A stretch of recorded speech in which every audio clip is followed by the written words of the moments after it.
Let me ask you a question.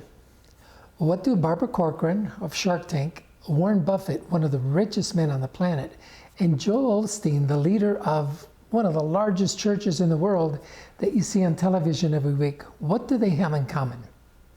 Yes, all three of them are well-recognized celebrities.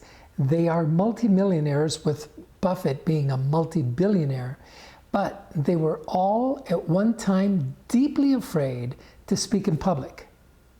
Do you find that surprising? Well, I did in the beginning, but then the more I thought about it, no, it doesn't surprise me at all, because it happens that the most successful men and women in business today are afraid of public speaking. The arrival into the levels of upper management and the C-suite is not a cure for the fear of public speaking. In fact, in many cases, the more successful we become, the more visible we are, and therefore the more afraid we become to speak in public. Let's look at this for a minute. As we begin our careers, we enter the workforce with some, basic or intermediate work, jobs, and we're mostly a number on a ledger, right? We're just one of many faces that punches in at 8 in the morning and out at 5 p.m., right? We're part of a large pool of others who look, dress, and act just like us. We perform our jobs to the very best we can, and then at the end of the day, we get to go home. But there comes a day that we will get promoted. We receive new job assignments and new responsibilities. And now we're not able to hide anymore, because we have cut ourselves loose from the herd, right? And we are now visible and identifiable. That means they know who we are. And so now we become responsible to lead teams and to offer our services to prospective clients on behalf of the company, to deliver marketing messages for the company, or even to fill in on the radio interview for the executive that went on vacation and forgot all about the fact that he had an interview scheduled. The higher we climb on the corporate ladder, or the bigger that we step out into the world of entrepreneurship, or the world of ministry, politics, or the entertainment arena, the more and more visible we become.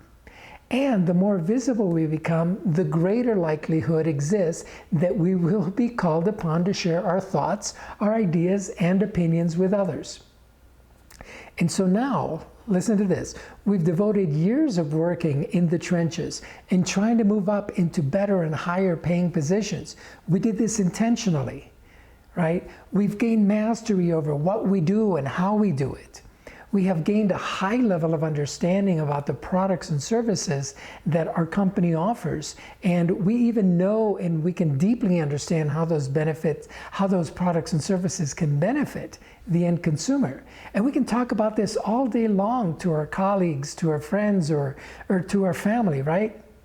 Yet, when we're asked to deliver the company's message to an audience of strangers, or to pitch our business plan to a group of investors, or even to give a toast at a friend's wedding, we freeze, we panic, we start hyperventilating, we break out in hives, and we lose our minds completely.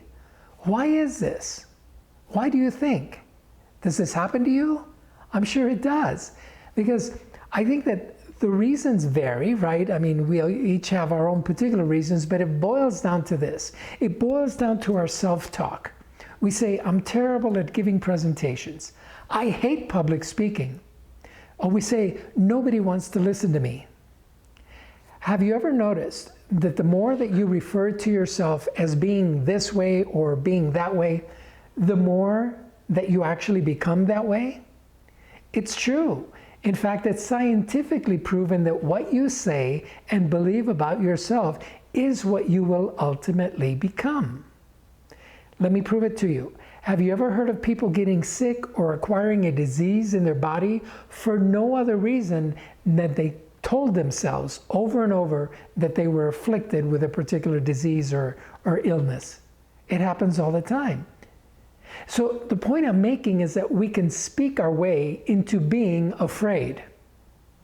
But what if I told you that you are not afraid of public speaking? Oh, I can hear you now. Yeah, Stevie, I am. I'm definitely afraid of public speaking. You can't get me to go on that stage. However, I want to reassure you that you are not afraid of public speaking. And I'm not trying to hypnotize you right now to eliminate the fear, but the truth is you are not afraid of public speaking. How do I know? I know because you've been speaking already for almost your entire life. Most of you started speaking at 3 or 4 years of age, and you've been speaking nonstop for most of that time. In fact, I'm sure that several times along the way, someone has told you, shut up, be quiet. And much of the speaking that you've done has been in a public environment, right? You haven't been speaking in your closet all this time or into a paper bag. You've been out. You've been speaking in school, on the playground when you were little kids, in church, in restaurants, right? At work, and on your phone in hundreds and hundreds of places. You speak every single day, unless, of course, you have a physical condition that deprives you of the ability to speak, okay? So, you are not afraid of public speaking, but you are afraid of something. I'll agree with you there. And you want to know what that is? Okay? What you are afraid of is not public speaking. What you are afraid of is making mistakes. You're afraid of looking bad, being embarrassed, afraid of people laughing at you and of ridiculing you. You're afraid of not landing the deal or not getting the client or even not getting the date that you want with that special him or that special her. And something cool, you want to know how to avoid and eliminate making mistakes altogether? Training is number 1, education number 2, and practice. But not just any practice, it has to be perfect practice. And the reason that you should train, educate, and practice in the area of public speaking is because public speaking leads to wealth. Indeed, Warren Buffett, who I mentioned earlier, says, mastering the art of public speaking will raise your value in the marketplace by a whopping 50%, 50%. He also says it's the most essential skill that you can develop for success in every area of your life and business, and I agree. I'm Steve Gallegos, and it is my life's mission to help you achieve your dreams.